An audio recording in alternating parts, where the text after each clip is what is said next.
अरे अब का तू कर बे सिपहिया, लो गांधी जी के राज। जी हाँ, ये उस दौर का गाना है जब 1947 में हमारा देश अंग्रेज़ों से आज़ाद हुआ।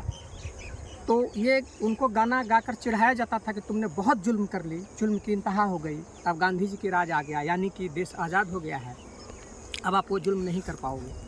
और फिर से मंडल वर्सेस कमंडल की राजनीति जो 1990 में लगभग अपने चरम पे पहुंचा, और वहां से शुरुआत होती है। बिहार में लालू यादव की सरकार 10 मार्च 1990 को बनती है। उसके बाद 10 साल तक उनकी राजनीति आगे पीछे करके चलती रहती है। इसके बाद नीतीश कुमार वही मंडल वर्सेस कमंडल की राजनीति से उपजे हुए, जेपी आंदोलन से उपजे हुए नीतीश कुमार बिहार के मुख्यमंत्री बनते हैं और उसी कमोबेश उसी राजनीति को आगे बढ़ाते हैं।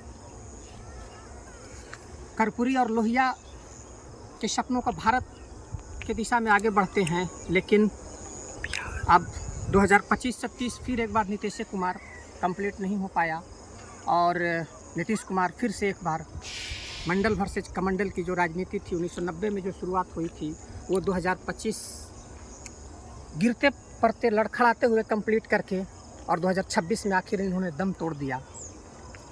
अब आगे से यहाँ की जो राजनीति है वो किस करवट बैठती है। हालांकि इसकी शुरुआत आप वर्ल्ड राजनीति से देख सकते हैं कि वो दौर था जब 18वीं शताब्दी में औद्योगिक क्रांति की शुरुआत हुई और इसके बाद पूंजीपतियों का वर्चस्व दुनिया में बढ़ता है। फिर धीरे धीरे एक सामाजिक पुरोधाओं की उत्पत्ति होती है, सामाजिक क्रांति होते हैं। सोशलिस्ट और समाजवादियों ने पूरे विश्व में ज़बरदस्त क्रांति करते हैं, चाहे वो लेनिन हो, मार्क्स हो या फिर माओ हो।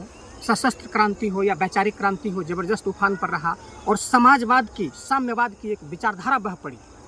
अब फिर से एक बार पूरा विश्व उस विचारधारा से बाहर निकलकर पूंजीवाद की ओर फिर से लौट चुका है। आज अमेरिका को देखिए, आज अपने हिसाब से पूरी दुनिया को एक पूंजीवादी व्यवस्था के तौर पर पूरी दुनिया को परिभाषित करने का प्रयास कर रहा है। और जो गरीब देश हैं उन पर उनकी कुछ अपनी नहीं चल रही, अपने हिसाब से उनकी देश की इंटरनल राजनीति और उनकी अर्थव्यवस्थाएं डिफाइन करने के प्रयास की जा रही है।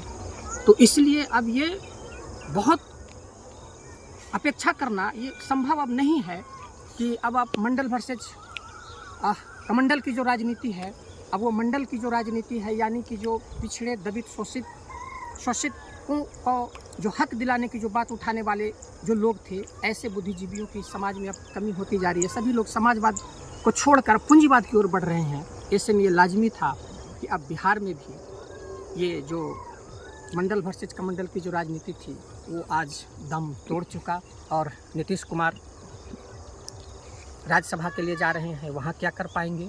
अब यहाँ से बिहार एक नए दौर की शुरुआत हो रही है। 2.5 दशक तक बिहार में जो 1990 में मंडल वर्सेस कमंडल की जो राजनीति से जो बिहार में एक समाजवादियों की एक सरकार बनी थी, वो सरकार एक बार फिर से आज दम तोड़ चुका है। देखिए, खास करके जब आप ध्यान देंगे तो ये जो राजनीति और धर्म का जब गठबंधन होता है तो शोषण अपने चरम उत्कर्ष पर होता है। धर्म एक अफीम है, जैसा कि आप जानते हैं। आप वो धर्म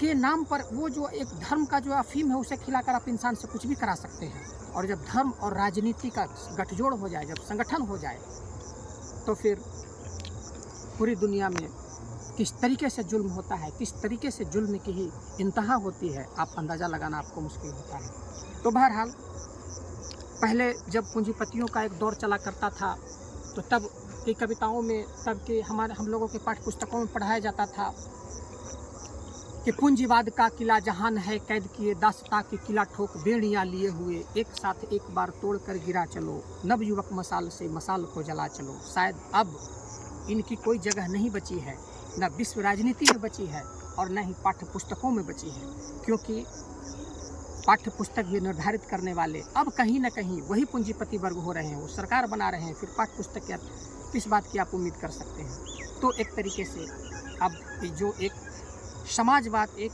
साम्यवाद की जो विचारधारा लेकर जो एक दुनिया में जो चलने वाले लोग थे, उनकी कहीं न कहीं अब कमी होती जा रही है। ऐसे लोगों की, ऐसे संगठनों की जिसका नतीजा हो रहा है कि आज पूंजीवाद हावी है। आज व्यवस्थाएं दम तोड़ रही हैं। जो लोगों को, शोषितों को, वंचितों को हक दिलाने का काम किया करते थे, वो संगठन कहीं न कहीं कमज़ोर हो चुका है और आज दम तोड़ रहा है। बहुत बहुत धन्यवाद।